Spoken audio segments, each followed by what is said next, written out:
In this unit, we'll be talking about social engineering.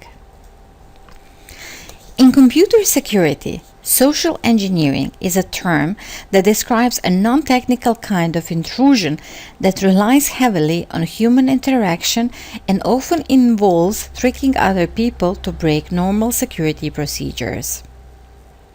For example, a person using social engineering to break into a computer network would try to gain the confidence of someone who is authorized to access the network in order to get them to reveal information that compromises the network security. They might call the authorized employee with some kind of urgent problem. Social engineers often rely on the natural helpfulness of people as well as on their weaknesses. Appeal to vanity, appeal to authority, and old-fashioned eavesdropping are typical social engineering techniques. Another aspect of social engineering relies on people's inability to keep up with a culture that relies heavily on information technology. Social engineers rely on the fact that people are not aware of the value of the information they possess and are careless about protecting it. Frequently, social engineers will search dumpsters for valuable information, memorize access codes by looking over someone's shoulder, or take advantage of people's natural inclination to choose passwords that are meaningful to them but can easily be guessed. Security experts propose that as our culture becomes more dependent on information, social engineering will remain the greatest threat to any security system.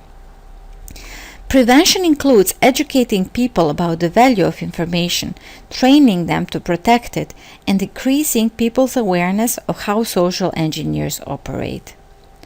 Social engineering attacks take place on two levels: the physical and psychological. In the workplace, the hacker can simply walk in the door, like in the movies, and pretend to be a maintenance worker or consultant who has access to the organization. Then the intruder struts through the office until he or she finds a few passwords lying around and emerges from the building with ample information to exploit the network from home later that night. Another technique to gain authentication information is to just stand there and watch an oblivious employee type in his password. The most prevalent type of social engineering attack is conducted by phone. A hacker will call up and imitate someone in a position of authority or relevance and gradually pull information out of the user. Help desks are particularly vulnerable because they are in place specifically to help, a fact that may be exploited by people who are trying to gain illicit information. Help desk employees are trained to be friendly and give out information, so this is a goldmine for social engineering. Phishing applies to email appearing to come from a legitimate business, a bank or credit card company, requesting verification of information and warning of some dire consequence if it is not done. The latter usually contains a link to a fraudulent web page that looks legitimate, with company logos and content, and has a form requesting everything from a home address to an ATM card's PIN. Dumpster diving, also known as trashing, is another popular method of social engineering. A huge amount of information can be collected through company dumpsters. The Lund Times listed the following items as potential security leaks in our trash: company phone books, organizational charts, memos, company policy manuals, calendars of meetings, events and vacations, system manuals, printouts of sensitive data or login names and passwords, printouts of source code, disks and tapes, company letterhead and memo forms, and outdated hardware. These sources can provide a rich vein of information for the hacker. Phone books can give the hackers names and numbers of people to target and impersonate. Organizational charts contain information about people who are in position of authority within the organization. Memos provide small tidbits of useful information for creating authenticity. Policy manuals show hackers how secure or insecure the company really is.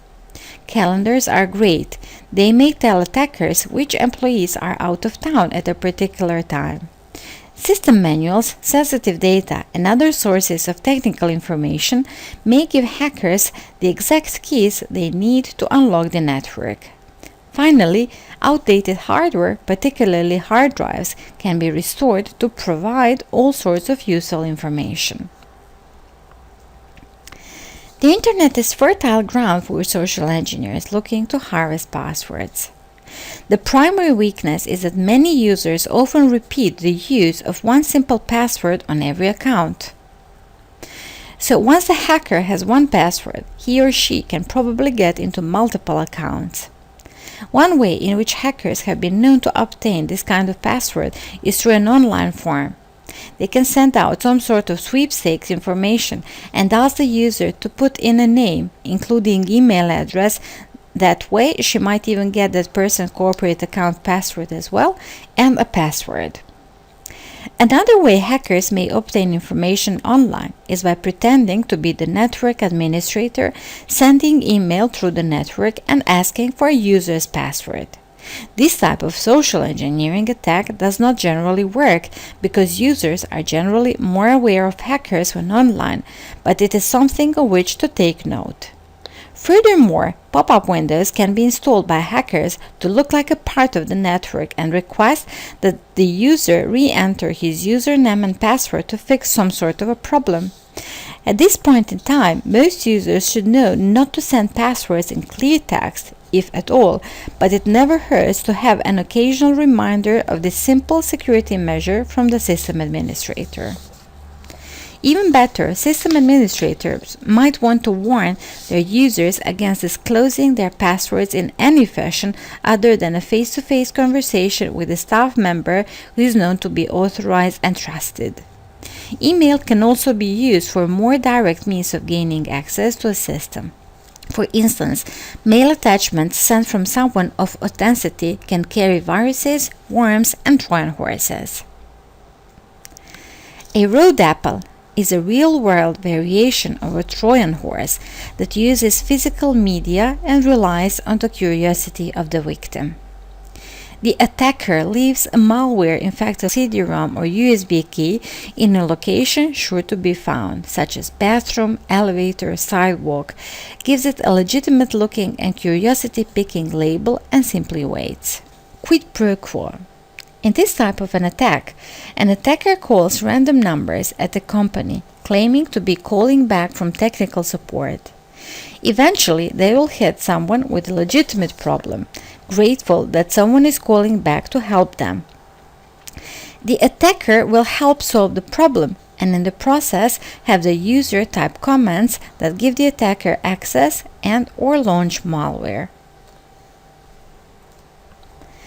Persuasion.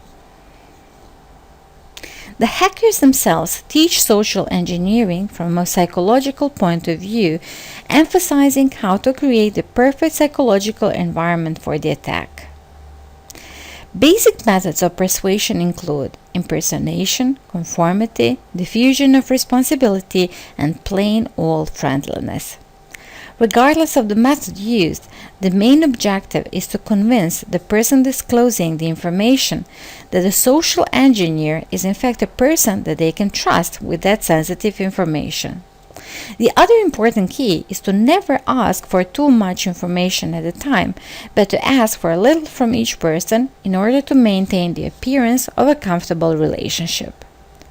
Conformity is a group-based behavior that can be used occasionally in the individual setting by convincing the user that everyone else has been giving the hacker the same information now requested, such as if the hacker is impersonating an IT manager.